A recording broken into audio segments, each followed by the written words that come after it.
इस साल नीट का एग्ज़ाम करीबन 24 लाख बच्चों ने दिया और उन सारे एस्पिरेंट्स में मैं भी एक था।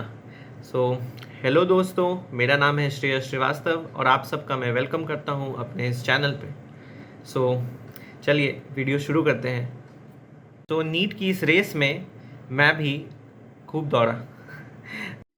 मैंने अपनी तैयारी एलन कोटा से की, one of India's best institutes.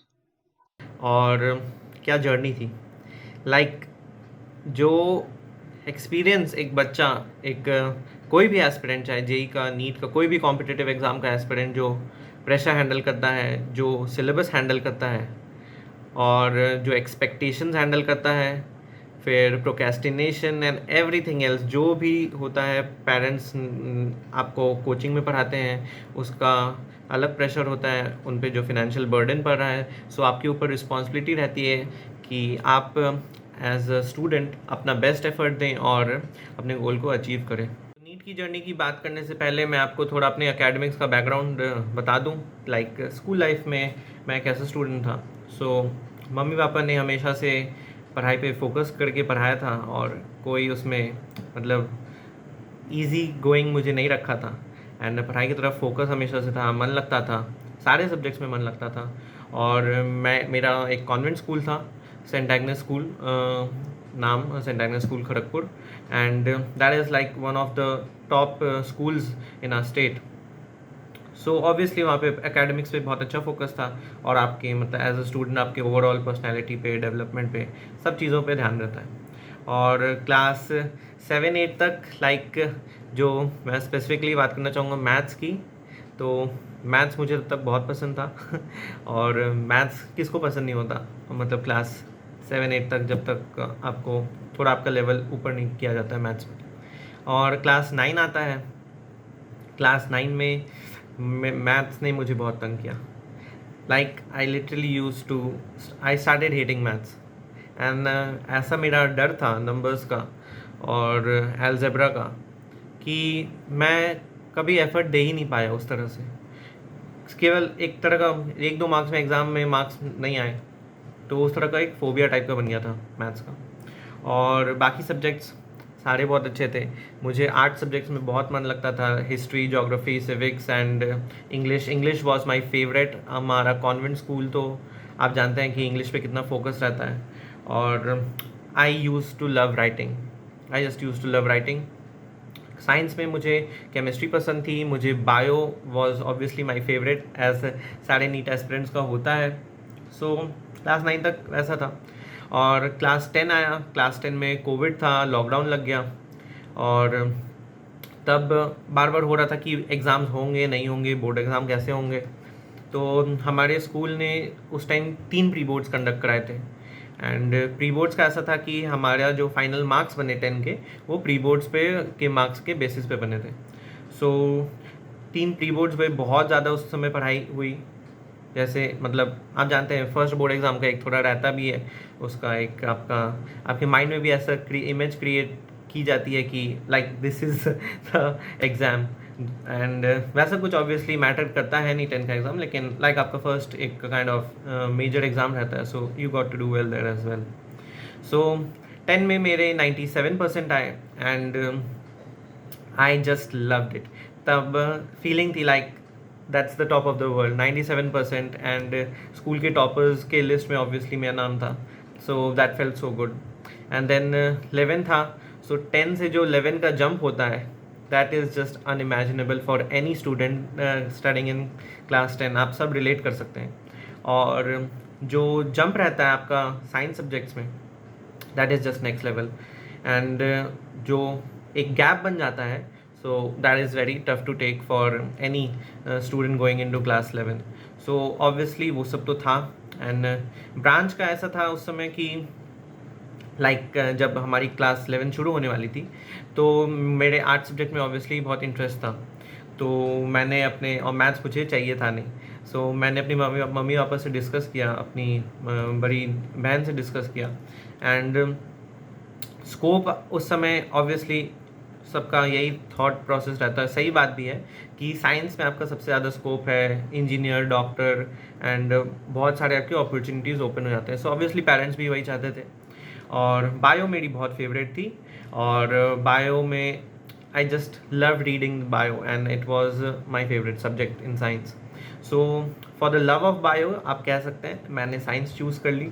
और मेरे टीचर्स ने भी काफ़ी मुझे कहा कि आपको बायो लेना चाहिए। सो मैंने बायो के साथ अपना साइंस ले लिया। मैंने मैथ्स नहीं ली 11 में।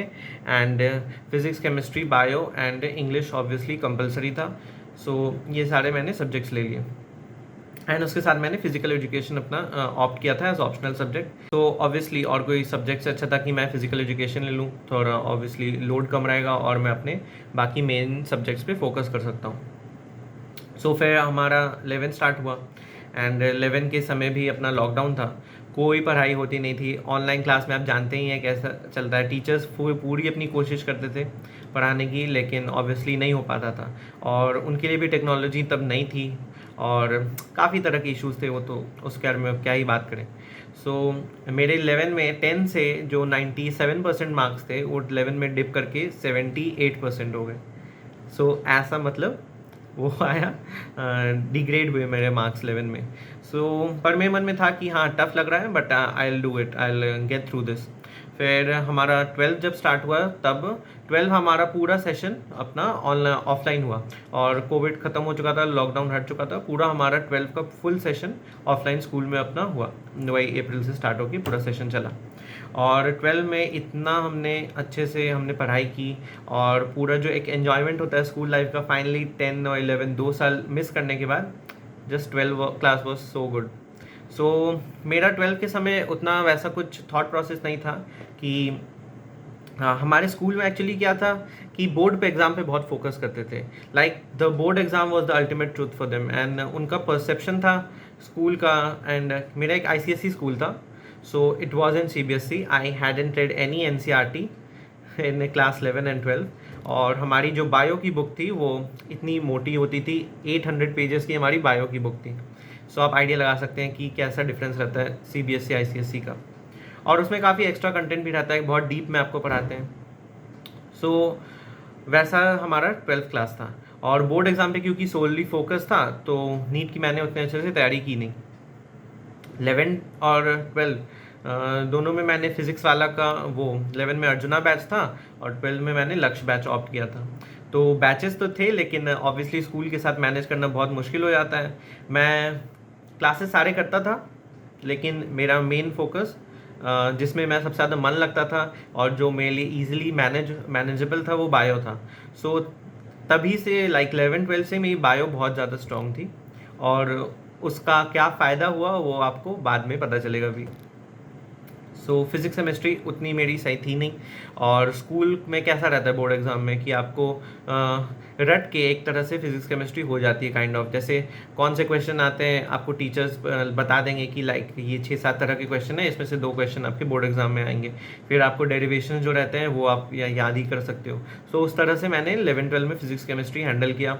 और उतना मैं न्यूमेरिकल प्रैक्टिस मुझे बिल्कुल नहीं पसंद थी एंड उतना कोई हमारे स्कूल में कहते भी नहीं थे उतना प्रैक्टिस करने के लिए और मेरे से उतना होता भी नहीं था।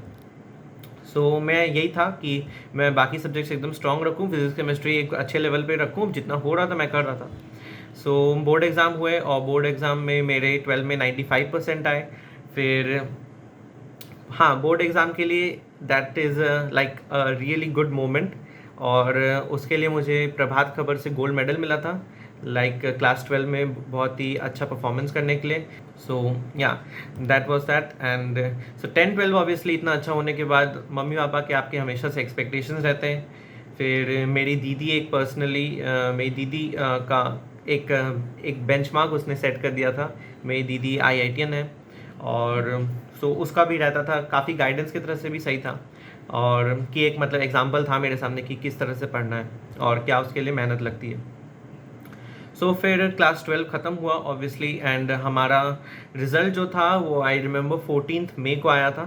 और उसके पहले की थोड़ी बैक स्टोरी, जैसे हमारा बोर्ड एग्ज़ाम जो था वो मेरा last board exam class 12 ICSE का 24 मार्च को था, 24 मार्च 2023 को लास्ट में बोर्ड एग्ज़ाम हुआ।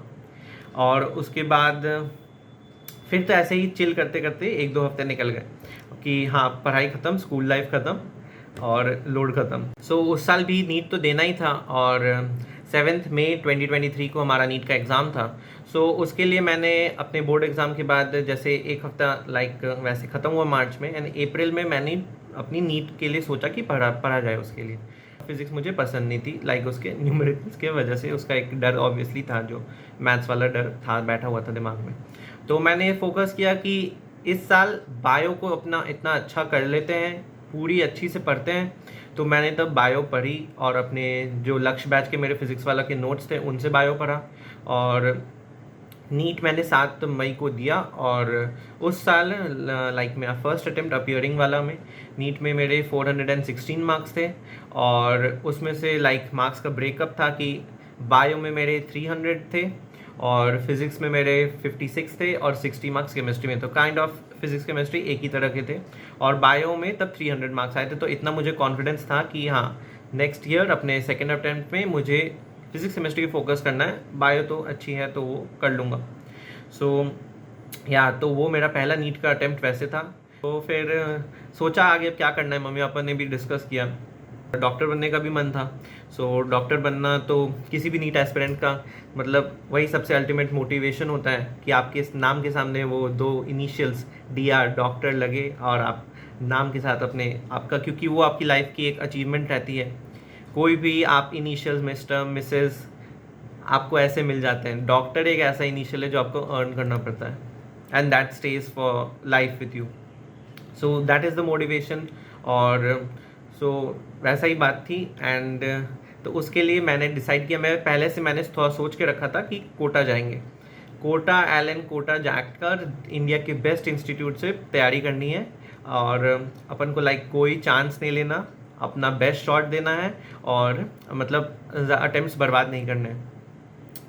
मैंने अपनी मम्मी पापा को कहा, and obviously they were very supportive, and उन्होंने एक बार में ही मान गए। और फिर हमने प्लानिंग स्टार्ट की कोटा में कैसे रहना है। तो मेरा इनिशियल प्लान था कि मैं अकेले ही रहूँगा, लेकिन फिर मम्मी पापा कहने लगे कि नहीं, मम्मी रहेंगी मेरे साथ अगर कोटा में तो आसानी हो जाएगी, and it will be better. मैं सिर्फ अपने पढ़ाई पे फोकस कर सकता हूँ, बाकी चीज़ों की कोई मुझे टेंशन लेने की ज़रूरत नहीं है। हुआ कि मम्मी मेरे साथ जाएंगी कोटा, एंड 14 मई को, जैसा मैंने बताया, हमारा रिजल्ट आया क्लास 12 का, एंड 14 मई को ही I was in Kota with my father, and Allen के ऑफिस में मैं तब बैठा हुआ था, एंड उसी टाइम रिज़ल्ट आता है। और 12 में अच्छे मार्क्स की वजह से हमें जो एडमिशन फ़ीस थी उस पर अच्छा भी हमें ले ऑफ मिल गया था, डिस्काउंट मिल गया था। उसी दिन रिज़ल्ट आया, that is a significant day. And तब हमने कोटा में उसी दिन हमने फिर अपनी लॉजिंग देखी और कहाँ हमें रहना है। हमने एक अपार्टमेंट बुक किया था, और क्योंकि पेरेंट्स के साथ अगर आपको कोटा में रहना है तो आपको हॉस्टल्स या PG ये सब में अलाउ नहीं करते हैं। अपार्टमेंट हमें अपना लेना था कि थोड़ा अपना पर्सनल स्पेस रहे और अच्छे से हम अपन रह सकें वहाँ पे बिना किसी डिस्टर्बेंस के। That was the thought process behind it. फिर एलन में एडमिशन हो गया, हम लोग वापस अपने घर आए, और मेरी क्लास 31 मई से थी, 31 मई से, और 28 मई को हम कोटा पहुँचे। मेरी दीदी थी मेरे साथ, और मम्मी पापा और मैं, हम लोग सब कोटा पहुँचे। दीदी की तब छुट्टियां थी, समर वैकेशन में आई हुई थी। मैं, मेरी मम्मी और दीदी हम सब कोटा में रहे। पापा ने हमें वहाँ सेटल कर दिया, और फिर वो अपने हमारे होम टाउन वापस आ गए। That's how my Kota journey began. And Allen जो आपको एक एनवायरनमेंट देता है, जो आपको प्रॉमिस देता है, एंड वो एक जो आपके दिमाग के सामने जो टारगेट रहता है कि हाँ, यहाँ से रैंकर्स निकलते हैं, यहाँ से सिलेक्शन होते हैं, एंड जो आपका गोल है उसकी तरफ आपको हमेशा मोटिवेटेड रखता है। 31 मई को मेरा फर्स्ट क्लास था एलन का, अचीवर फेज़ 3 का, एंड दैट वाज कि उसके एक दिन पहले हमारा ओरिएंटेशन सेशन हुआ था वहाँ समुन्नत में। एलन के 23 बिल्डिंग्स हैं कोटा में, एंड हर जगह आपको मोस्ट एलन एलन एलन ही दिखता रहेगा जहाँ जाएंगे। एंड 23 बिल्डिंग्स हैं, उसका बेस्ट जो मुझे सबसे अच्छा कॉम्प्लेक्स लगा था वो समुन्नत था। सो एलन समुन्नत में हमारा ओरिएंटेशन सेशन था और वहाँ पे मैं अपनी मदर के साथ गया था। सो वहाँ जाके जो आपको एक माइंडसेट सेट होता है एंड जो आपको वहाँ पे जिस तरह से हमारे एलन के ब्रजेश महेश्वरी सर और बाकी एलन के डायरेक्टर्स और टीचर्स उन्होंने इतना अच्छा मोटिवेट किया और आप पूरा उस दिन आपको बता देते हैं कि आपको कैसे वहाँ पे रहना है, what are the things to do and not to do in Kota and how to survive that, and आपको कैसे अपने पढ़ाई की तरफ फोकस रहना है। सो उस तरह से मेरी कोटा की जर्नी फाइनली शुरू हुई। तो काइंड ऑफ हमारे फर्स्ट वीक ऑफ जून में हमारे क्लासेस मतलब ने पेस पकड़ा और जो फर्स्ट क्लासेस थी आई स्टिल रिमेंबर हमारे RKJ सर थे और राहुल कुमार जैन वो हमारे क्लास मेंटर थे एंड हमारे केमिस्ट्री के टीचर थे। सो उन्होंने सॉल्यूशंस का उनका फर्स्ट क्लास था and I still remember that, मतलब टोटल नॉस्टैल्जिया हो जाता है याद करके कि उस समय आए थे किस माइंडसेट से थे कि सिलेक्शन होगा नहीं होगा, पता नहीं कितना पढ़ना होगा, कैसे हम करेंगे, और लाइक फाइनली अब करके तो वो सब बहुत अच्छा याद करके फील होता है। सो या दैट असाइड हमारे केमिस्ट्री में सॉल्यूशंस चैप्टर स्टार्ट हुए, बायो में हमारा रिप्रोडक्शन फ्लावरिंग प्लांट्स थे। सो काफ़ी मतलब इजी टाइप ऑफ स्टार्ट था, फिजिक्स में भी बेसिक मैथ और वेक्टर्स करा रहे थे। सो that was really easy, like आप एक आपका पेस बन जाता है, आप पढ़ाई के मोड में आप आ जाते हो, कैसे आपको करना है, मॉड्यूल्स करने हैं आपको रोज़ का, उसमें अपना जो वो क्वेश्चंस देते थे कि ये करके आओ वो करना है। सो आपका एक मतलब स्टडी शेड्यूल हो जाता है। सो वैसे बना और फिर उसके बाद हमारे तब इनिशियल प्लान में था कि 14 डेज पे हमारे टेस्ट होंगे, पार्ट टेस्ट कहते थे, लाइक चैप्टर वाइज। फर्स्ट में आपके एक एक चैप्टर आया, फिर नेक्स्ट टेस्ट में दो दो चैप्टर आए, फिर ऐसे जैसे चैप्टर्स बढ़ते गए फिर 3-4 टेस्ट में आपका 4-4 चैप्टर इस टाइप के आते गए, पार्ट टेस्ट होते थे। और उसके अलावा जो ऑनलाइन भी हमारे कुछ टेस्ट होते थे एलन के ऐप पे, उन्हें वो बर्न टेस्ट कहते थे। सो लाइक वो शॉर्ट टेस्ट है NCERT बेस्ड, डायरेक्ट NCERT से क्वेश्चंस, और अदरवाइज हम अपने मॉड्यूल से क्वेश्चन सॉल्व करते थे। सो ऐसे कहानी अपनी नीट की कोटा में शुरू हुई। और उसके बाद क्या हुआ कि दिवाली ब्रेक आता है, दिवाली ब्रेक में आपको 1 वीक की आपको हॉलीडे मिलती है, तो काफ़ी बच्चे उसमें घर चले जाते हैं और मैं तो घर जाने का था नहीं, ऑब्वियसली मैं अपनी मम्मी के साथ रह रहा था कोटा में। सो हमने दिवाली भी सेलिब्रेट की। मैं उस टाइप का स्टूडेंट नहीं था कि कुछ सेलिब्रेट ना करूं और पूरी तरह से कट ऑफ रहूं। I needed my mental space कि ढंग से अच्छे माइंडसेट के साथ पढ़ना है, बिना प्रेशर के पढ़ना है, काम डाउन होकर पढ़ना है। तो ऑब्वियसली मैं उतना अपने आप को प्रेशराइज नहीं करता था और हो भी रहा था सब अच्छे से, तो कोई ज़्यादा लोड लेने की भी वो ज़रूरत थी नहीं। और मेरे दोस्त, हाँ दोस्त एक आपके बहुत इम्पॉर्टेंट फैक्टर बन जाता है कोटा में। मैंने फर्स्ट डे से अपने दोस्त मतलब आपको इंटरेक्ट करना वहाँ पे बहुत ज़रूरी है। यू हैव टू जज कि आपके लिए कौन लड़का ठीक है नहीं है, एंड आप किसके साथ अपनी वो जर्नी आपके किसके साथ निकालना चाहते हो अपनी कोटा की journey. Important is having a very good friend circle जो स्टूडियोस हो, पढ़ाई पे फोकस्ड हो, और मजाक मस्ती तो अपनी जगह चलती ही रहती है, लेकिन आपका पढ़ने वाला ग्रुप होना चाहिए। दैट इज़ मोस्ट इम्पॉर्टेंट कि कोई लड़ाई और झगड़े में ना पड़े और मतलब फोकस रहे जो करने आए हैं वहाँ पे, और आपका गोल मतलब सबका क्लियर रहे। सो मुझे काफ़ी अच्छा फ्रेंड सर्कल वहाँ मिला। फिर दिवाली ख़त्म हुई, मेरे दोस्त लोग भी छुट्टियां में गए थे, तो उस समय मैंने सोचा था कि बहुत ज़्यादा पढ़ूंगा, कुछ हो नहीं पाया। मैंने तब तक सोचा था जितना सिलेबस हो चुका है आई विल कवर एवरीथिंग, नहीं हो पाया। थोड़ी बहुत पढ़ाई हुई और ऑब्वियसली फेस्टिवल टाइम में नहीं हो पाता है। सो फिर हमारे क्लासेस वापस स्टार्ट हुए, तब टीचर्स ने भी कहना शुरू कर दिया कि दिवाली ख़त्म हो चुका है and now this phase is most important. इस फेज़ में आफ्टर दिवाली फेज़ जो दिसंबर से नवंबर दिसंबर से स्टार्ट होता है, इस वक्त जो कंसिस्टेंसी रखेगा उसी का नीट में होगा। एंड एक और चीज़ जो मुझे याद है, मेरे हमेशा से माइंड में वो स्टक करके रह गई, हमारी एलन की फ़र्स्ट क्लास में सर ने हमें ये इमेज दिखाया था, उन्होंने ऐसे ये ड्रॉ किया था और कहा था कि आज सब आप इस इनिशियल स्टार्टिंग पॉइंट पे हैं, you all are equal in this classroom and with time आप में से कुछ नीचे निकल जाएंगे और जो अपनी कंसिस्टेंसी बनाए रखेंगे, जिन्हें अपना गोल याद रहेगा, वो ऊपर अपने गोल MBBS की तरफ बढ़ते जाएंगे। सो मुझे ये हमेशा देख के काफ़ी डर लगता रहा, इस ड्राइंग को हमेशा मैं याद रखता था कि ये अपॉर्चुनिटी मिस नहीं होनी चाहिए। एलन कोटा, आप इंडिया के लाइक टॉप इंस्टीट्यूट में आके आपको चांस मिला है तैयारी करने का, you can not waste that opportunity. And एक ही साल की तो मेहनत है यार, कर लेंगे। आपको ज़िंदगी में कुछ ना कुछ करने के लिए कभी ना कभी आपको मेहनत लगेगी, तो बाद में स्ट्रगल करने से अच्छा है कि आप रिग्रेट करें, और तब आपको तब भी मेहनत करनी होगी अगर आपको अच्छा अपनी लाइफ में करना है, सक्सेस पाना है। सो अभी क्यों ना मेहनत कर लिया जाए जब हमें ये बेस्ट अपॉर्चुनिटी मिली है। So that always stuck with me and that was a kind of motivation. मैंने उसे अपने फ़ोन के वॉलपेपर, अपने लैपटॉप के वॉलपेपर पे भी लगा रखा था। सो या वो सारी चीज़ें तो रहती हैं कि आपको हमेशा एक क्लियर माइंडसेट रहे। सो उसके बाद फिर हमारे टेस्ट चलते रहते थे। टेस्ट में मेरे मार्क्स अच्छे रहते थे और 600 के अराउंड रहते थे मार्क्स।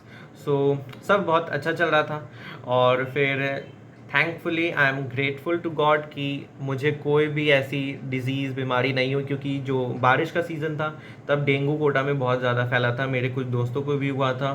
सो वो सबसे अच्छा है कि दूर रहे, और आप अपने न्यूट्रिशन पे, अपने खाने पीने पे एकदम सबसे ज़्यादा फोरमोस्ट है कि आप उस पर ध्यान रखें।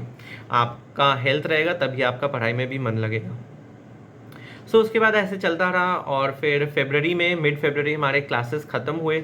और तब क्लासेस ख़त्म होने के पहले लग रहा था कि हाँ क्लास ख़त्म हो रही है, नीट का टाइम बहुत क्लोज आ चुका है, and now this is the time to like एकदम अपनी पूरा अपना एफर्ट लगा देना, जान लगा देनी है, एकदम पूरी मेहनत करनी है। जितना आपने साल भर पढ़ा है उसे एक तरफ अपने साथ रखें और बार बार रिवीजन करते रहें, क्योंकि सिलेबस तो आपका उन्होंने मिड फरवरी में ख़त्म कराया था। उसके बाद हमें कहा गया था कि कम से कम भी 4 बार अपने सिलेबस आप नीट के पहले रिवाइज कर लो, and that should be your like इस तरह की आपका लेवल होना चाहिए तैयारी का कि नीट के लास्ट 15 डेज में भी आप 2 बार सिलेबस रिवाइज कर सको। सो उस तरह का था। और काफ़ी सारी चीज़ें मैं आपको आगे के वीडियोस में ऑब्वियसली बताऊंगा, एंड बहुत ही माइन्यूट डिटेल्स या स्ट्रैटेजीज़ या कब से किस तरह से आपको पढ़ना है, लास्ट मिनट रिवीजन के लिए आपके लिए सबसे ज़्यादा इंपॉर्टेंट है, सब चीज़ों पे वीडियोस आएंगी, और I will try to be consistent with the videos. So उस तरह से हुआ। एंड आता है अप्रैल का महीना। अप्रैल में मैंने फ़र्स्ट अटेम्प्ट जेई मेन का, मेरे कुछ क्लास के दोस्तों ने दिया था जेई मेंस।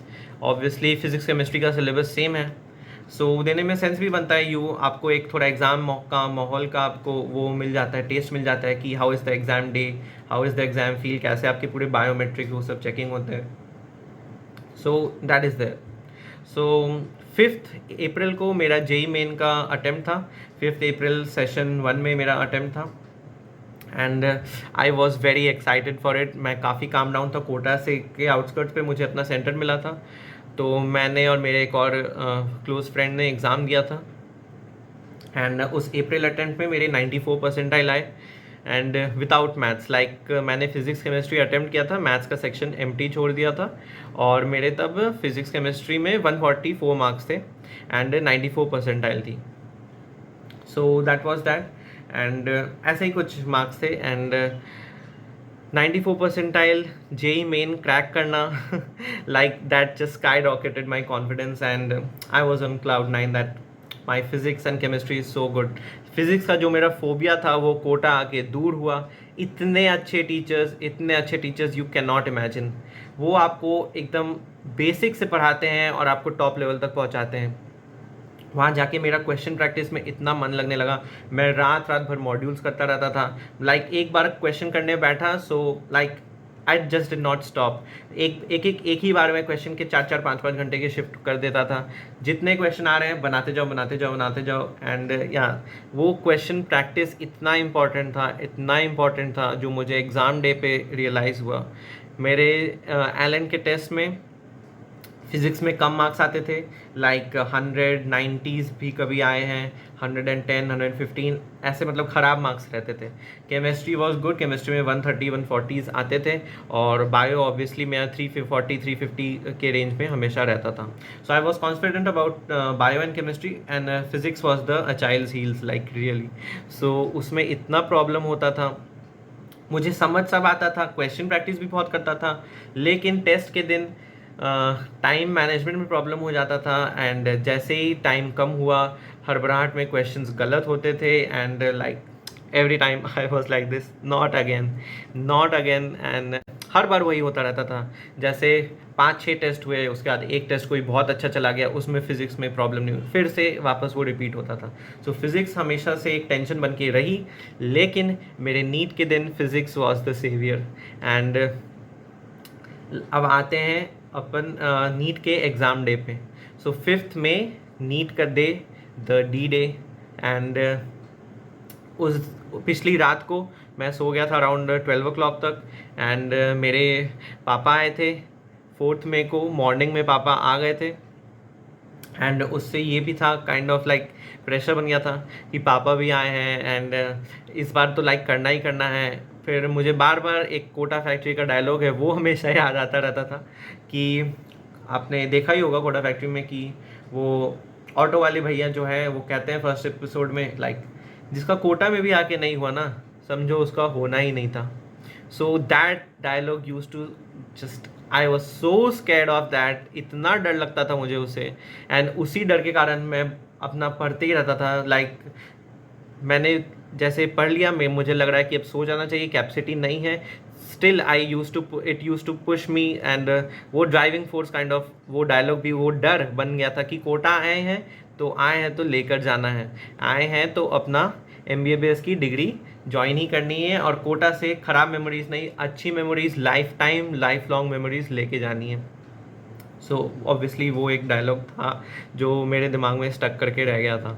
और 5th में की सुबह and reporting time I guess 11 o'clock, 11 o'clock से लाइक दो वो एंट्री दे रहे थे एंड आपको 1 o'clock तक एंट्री टाइम था।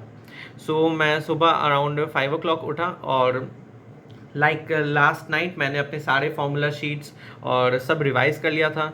और फिज़िक्स के मतलब एक एक चीज़ मैंने देख ली थी जो मुझे करके जाना था। लाइक सेल्फ सेटिस्फैक्शन होना चाहिए and like I should be confident कि मैंने एक बार लास्ट मिनट सब देख लिया है। सिर्फ मेरी ऑर्गेनिक केमिस्ट्री बच गई थी।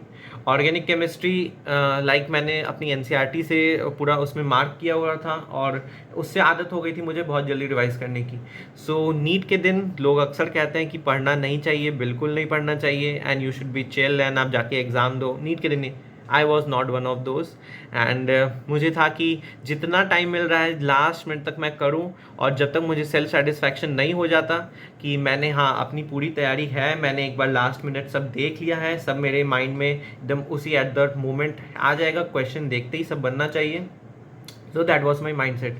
सो नीट के दिन मॉर्निंग में 5 बजे उठा, मैंने अपना मतलब तैयार हुआ, अपना मुंह धोया और उसके बाद बैठ गया पढ़ने। मैंने अपनी ऑर्गेनिक केमिस्ट्री की NCERT ली और उसमें जितने भी क्या चैप्टर्स थे, 5-6 चैप्टर्स, क्लास 11 के 2 चैप्टर्स और बाकी 4-5 चैप्टर आपके क्लास 12 के। उसके साथ प्रैक्टिकल केमिस्ट्री भी इस साल सिलेबस में ऐड हो गई थी, Kjeldahl's method, Dumas method and जो सॉल्ट एनालिसिस वो सब है। So that was that. So मैंने पूरी ऑर्गेनिक केमिस्ट्री रिवाइज की 4 घंटे में। पूरी ऑर्गेनिक की NCERT मैंने 4 घंटे में पूरी एक बार रट डाली, एक बार फिर पूरी तरह से उसे याद कर लिया। मुझे एक एक पॉइंट याद हो गया था कि कहाँ पे कौन से पेज में ये रिएक्शन लिखा है, कहाँ पे ये पॉइंट है, सब मतलब इतना क्रिस्टल क्लियर हो गया था। सो ऑर्गेनिक मैंने एग्ज़ाम डे के मॉर्निंग में पूरा रिवाइज़ किया था। और उसके बाद बायो के कुछ छोटे छोटे पॉइंट्स रहते हैं, जैसे आपके एग्जांपल्स हो गए बायो मॉलिक्यूल्स में या एनिमल किंगडम के एग्जांपल्स हो गए। सो वो सब मैंने रिवाइज़ किया था एंड आई रिमेंबर मैं पिछले साल जो मैंने 2023 में नीट दिया था, सो मैंने एकदम रिपोर्टिंग टाइम के हिसाब से मैं 11 o'clock ऐसे पहुंच गया था और एग्ज़ाम के पहले मुझे 3 घंटे बैठना पड़ा था एग्ज़ाम हॉल में before the question paper came to me and that was so frustrating and I knew that I did not want to be in that mind space again when I go in the exam hall. So मैंने सोचा कि अगर 1 बजे reporting time है, मैं 12 o'clock पहुँचूँगा centre पे और like मुझे 40 मिनट्स इससे ज़्यादा मुझे एग्ज़ाम हॉल में वेट नहीं करना है। सो हम अपने घर से निकले 11:30, 12 o'clock I was at the centre. फिर अपनी जो बायोमेट्रिक्स चेकिंग वो सब है वो हुई एंड मैं फिर अंदर गया और मम्मी पापा दोनों बाहर वेट कर रहे थे। एंड आप एक बार इमेजिन करके देखो कि सारे पेरेंट्स बाहर हैं, इतने सारे बच्चे आपको दिख रहे हैं सेंटर के बाहर, सब वो मेडिकल कॉलेज की एक सीट लेने आए हैं और ये आप एक दिन वो 3 घंटे 2 से 5 बजे तक, वो 3 घंटे आपकी लाइफ डिसाइड करने वाले हैं कि उस एग्ज़ाम सेंटर से जब मैं निकलूँगा तो क्या मैं उस काबिल रहूँगा कि अपने नाम के सामने डॉक्टर लगा सकूँ, मैं MBBS अपनी ड्रीम डिग्री ज्वाइन कर सकूँ और उस सेलेक्ट 1% में आ सकूँ 24 लाख बच्चों के 1% में जिनका सिलेक्शन होता है गवर्नमेंट मेडिकल कॉलेज में। सो वो 3 घंटे डिसाइड करने वाले थे कि मेरी पूरी 11 12 और बचपन के सारी, मतलब जितना मैंने फोकस से हमेशा पढ़ा था 11 12 की वो मेहनत, और कोटा में आने के बाद वो इंसेन मेहनत, वो इंसेन तैयारी, इतना स्ट्रैटेजाइज करना, मतलब रातों रात की मेहनत। खास की आखिरी जो मैंने अपने लास्ट 1 मंथ में पढ़ाई की थी, सो वो 3 घंटे डिसाइड करने वाले थे कि that was about to bring a result और नॉट, एंड मेरे पूरे प्रिपरेशन का क्या नतीजा निकलने वाला था। I was very confident that day, and exam hall में जब मैं गया बहुत ही काम था, एंड ऐसा था कि लाइक मेरे माइंड में था सिलेक्शन तो हो जाएगा, and I just need to execute जो भी मैंने पढ़ा है, एंड क्वेश्चन देके बिल्कुल घबराना नहीं है। एंड मेरी स्ट्रैटेजी लाइक थी कि मैं पहले बायो करूं, पूरा बॉटनी, जूलॉजी, केमिस्ट्री करूं, फिजिक्स करूं, क्योंकि जो आता है, जो आपका बेस्ट है, उसमें आपके मार्क्स नहीं कटने चाहिए, उसमें आपको अपना बेस्ट देना है। और बायो जल्दी भी हो जाती थी, लाइक 30-35 मिनट्स में मेरी आदत थी बायो करने की। और खैर एग्ज़ाम डे की एग्जैक्ट पूरी स्टोरी किसी और वीडियो में बताएंगे। और एग्ज़ाम ख़त्म हुआ और मेरा 5 मिनट पहले पेपर ख़त्म हुआ था, एंड बाय दैट टाइम ये मेरे अंदर था कि हाँ भाई सिलेक्शन तो हो जाएगा, and I have done it, and like this is it, and yes. So exam देके मैं निकला, इतनी ज़्यादा भीड़ थी, लाइक बाहर निकलते वक्त आपको दिखेंगे ढेर सारे वहाँ पे रिपोर्टर्स थे। कोटा का तो आपको माहौल पता है कैसे रहता है, रिपोर्टर्स थे, यूट्यूबर्स थे, फिर अलग अलग कोचिंग इंस्टीट्यूट के लोग थे। सो वो पूरा माहौल था, और पेरेंट्स का एक पूरा का पूरा क्राउड बना हुआ था। ऐसे उन्हें ऐसे लाइन में ऐसे लगा दिया था पुलिस वालों ने कि आप अच्छे से अरेंज करके खड़े रहें और बच्चे फिर निकलेंगे। सो मैं आया, मम्मी पापा वहीं पे थे, और मैंने उन्हें इधर उधर मतलब एक खोजा, इतनी ज़्यादा भीड़ थी। एंड पापा ने पूछा कैसा हुआ पेपर, मैंने उन्हें ऐसे एक दिया हाई फाइव टाइप का, लाइक यस पापा हो गया, and I was smiling. So mummy ने कहा कि सारे बच्चे तो रो के निकल रहे हैं और मतलब इसके चेहरे पे स्माइल है, तो मतलब पेपर अच्छा गया है। So she was confident about that, yes कि हाँ हो जाएगा इस बार तो। सो that was the exam day. उसके बाद हम कोटा में रिवर फ्रंट बहुत अच्छा, बहुत फेमस है, वहाँ पे हम गए और we had a very nice evening. और कोटा की ये बात हुई नीट की। उसके बाद आगे जैसे जैसे रिज़ल्ट आया, रिज़ल्ट के पहले क्या हुआ, रिज़ल्ट के बाद क्या हुआ, और that is whole lot of next level trauma and drama at the same time. So उसकी बात भी करेंगे अगले वीडियो में। सो गाइज ये थी मेरे नीट की जर्नी। 416 मार्क्स फर्स्ट अटैम्प्ट में, वहाँ से 650 मार्क्स जाना सेकेंड अटैम्प्ट में। और सो it all takes just 1 year, it all takes just 1 day, and it takes those 3 hours of being calm and executing what you know. पढ़ाई सबको आती है एंड सबने मेहनत की होती है। मैटर क्या करता है आप एग्ज़ाम डे पे आपका माइंडसेट क्या है, आप कितने कॉन्फिडेंट हैं। और एग्ज़ाम हॉल में अगर कोई क्वेश्चन नहीं बन रहा है, आप थोड़े स्पॉट में फंसे हैं, टाइम का हल्का सा कमी है, you have to keep your calm and believe that you can do it, and that is the most important thing. Exam day पे मैंने देखा है 670 680 मार्क्स मेरे जिन दोस्तों को आते थे, हमें लगता था लाइक वो रैंकर बनेंगे, और उनके 620 मार्क्स रह गए। इस बार नीट में उनका सिलेक्शन नहीं हुआ जिस तरह से कट ऑफ गई। और वहीं मेरा एक दोस्त था जिसके 550 मार्क्स तक बनते थे और उसके भी 620 आ गए। सो वो गैप जो उनमें था लाइक 100 एंड 120 मार्क्स का उन दो मेरे दोस्तों में, सो उसे क्लोज आउट कर दिया एग्ज़ाम डे ने। सो एग्ज़ाम डे पर क्या हो सकता है, you don't know, you just have to be calm and give your best shot. So video काफ़ी लंबा हो गया है, so thank you for watching till here if you are still watching it, and आपसे मिलते हैं अगले वीडियो में। स्ट्रैटेजीज़ एंड आपको कैसे पढ़ना है सब्जेक्ट वाइज, कोटा में कैसे आपको रहना है, सब कुछ, बहुत सारे टॉपिक्स हैं। फिर मैं अभी अपनी काउंसलिंग शुरू होने वाली है नीट की, उसमें कौन सा कॉलेज ज्वाइन कर रहा हूँ, और नीट के रिज़ल्ट का क्या रिएक्शन था और उस पर क्या इफ़ेक्ट पड़ा। सो सब बातें करेंगे। और अगली वीडियो में आपसे मिलते हैं। Till then take care and okay bye bye.